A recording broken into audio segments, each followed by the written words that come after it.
Coming up on First at 4, 3 months after the historic flood, today is the last day victims can apply for FEMA assistance. And as the march toward the November midterms continues, President Biden says the price of inflation is going down and real incomes are going up. Plus, keeping an eye on some chillier weather heading in our direction. The details on that ahead as Mountain News First at 4 starts now. Dedicated to Eastern and Southern Kentucky, this is WYMT Mountain News First at 4. Good afternoon, I'm Steve Hensley. First at 4, tonight at midnight is the deadline for flood victims to apply for FEMA aid. Attorneys with Apple Red Legal Aid say it is important to still apply because even if you receive a denial letter or get a low amount, you have 60 days to make a FEMA appeal. I've been seeing around $1,300 be a primary amount for the personal property assistance or other needs assistance claims. Let's go back to the drawing board and see what other information we can supply to FEMA. Bailey says she's been seeing amazing results from FEMA appeals, and she encourages people to contact Apple Red or any attorney willing to help. The Pikeville community hosted its annual First Responders Appreciation Day today, celebrating the folks who keep the area safe.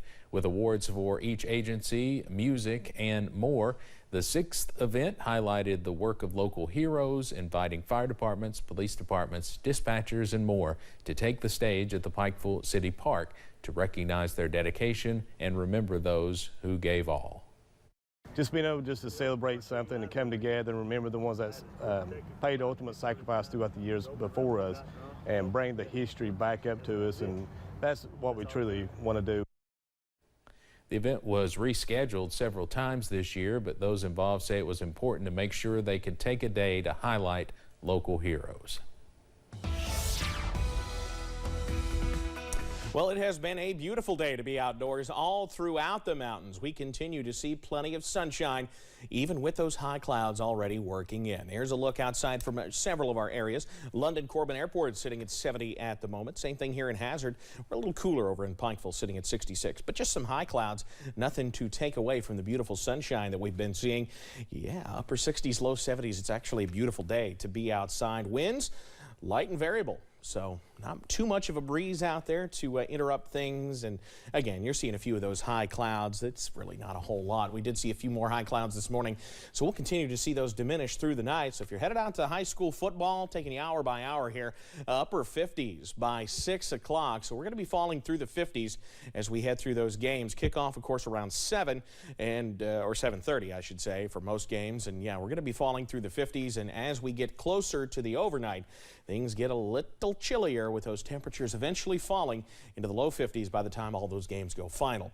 So, yeah, grab the jacket just in case. We're on our way down into the 40s yet again tonight. Those details are coming up in a few minutes, plus when we could see a return to the showers in the forecast. Steve? All right, Evan, thank you. Rock and roll legend Jerry Lee Lewis has died. Lewis died earlier today at his home in DeSoto County, Mississippi. That's near Memphis. Lewis was known for hits like Whole Lot of Shaking Going On and, of course, Great Balls of Fire. In fact, Great Balls of Fire made its way up to second on the U.S. Billboard Hot 100 back in 1957 and was at the top of the U.S. Billboard Hot Country Singles chart that year. Along with Little Richard and Fats Domino, Lewis established the piano as a rock and roll instrument. Jerry Lee Lewis was 87 years old.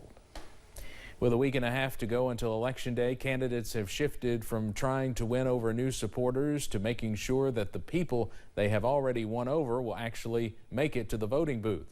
CBS's Skylar Henry is on Capitol Hill with that story, and the big-name Democrats are rolling out to rally the troops. Democratic Senator Raphael Warnock told supporters it's up to them to determine the future of America. A vote is a letter to our children. I want my letter to say that I didn't sleep through this moment, that I brought all of my gifts, that I did whatever was necessary to save our democracy. Are you ready to write a letter to the future? Warnock will get some star power support when he rallies with former President Barack Obama this evening. The event is timed to get Democratic voters going to the polls for early voting. They are showing up in record-smashing numbers. And I'm feeling a lot of energy on the ground, and we're going to win this race in Georgia. Senate Majority Leader Chuck Schumer was caught on a hot mic bragging about the early voting turnout, but said Republican challenger Herschel Walker is gaining ground.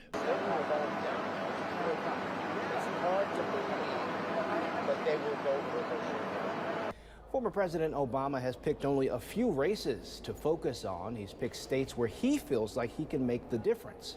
That includes a trip to Wisconsin Saturday to campaign with Senate hopeful Mandela Barnes. Barnes is in a tight race with Republican Senator Ron Johnson. President Obama is going to be coming in here tomorrow. Johnson has slammed Democrats on the economy. 40-year high inflation crushing everybody, particularly seniors on a fixed income or people on the lower end of the income spectrum. Obama will also visit Michigan Saturday and Nevada and Pennsylvania next week. Skyler Henry, CBS News, Capitol Hill. Mandela Barnes is getting a lot of Democratic star power campaigning with him this week. Transportation Secretary Pete Buttigieg is in the Badger State today. Well, we're 11 days away from Election Day now, and both Democrats and Republicans have been splurging money on key Senate races at record-shattering amounts. Open Secrets, a nonprofit out of Washington, D.C., says about $130 million have been spent on the Senate race in Pennsylvania alone. This does not include individual donations or donations to the state party. We asked the Director of Research and Strategy at Open Secrets about how the money is going to translate into votes. Last-minute spending is a risky gamble for the spender because you might be throwing a lot of money at a losing battle. A total of 35 Senate seats are up for grabs in this upcoming election. We'll have more about this coming up at 5:30. President Biden will vote early in the midterm elections. He'll cast his ballot in Delaware tomorrow, joined by his 18-year-old granddaughter. She is a first-time voter. President Biden will be in Philadelphia tonight for a campaign event alongside Vice President Kamala Harris. Pennsylvania's closely watched Senate race could determine the control of the Senate. Coming up on First at 4 tonight is the final night of the regular season in high school football. Sports Director John Lewis takes us inside the locker room to preview tonight's key games. And getting a look at some warmer weather on the way, but it also comes with a potential for showers. That breakdown plus that football forecast is on the way.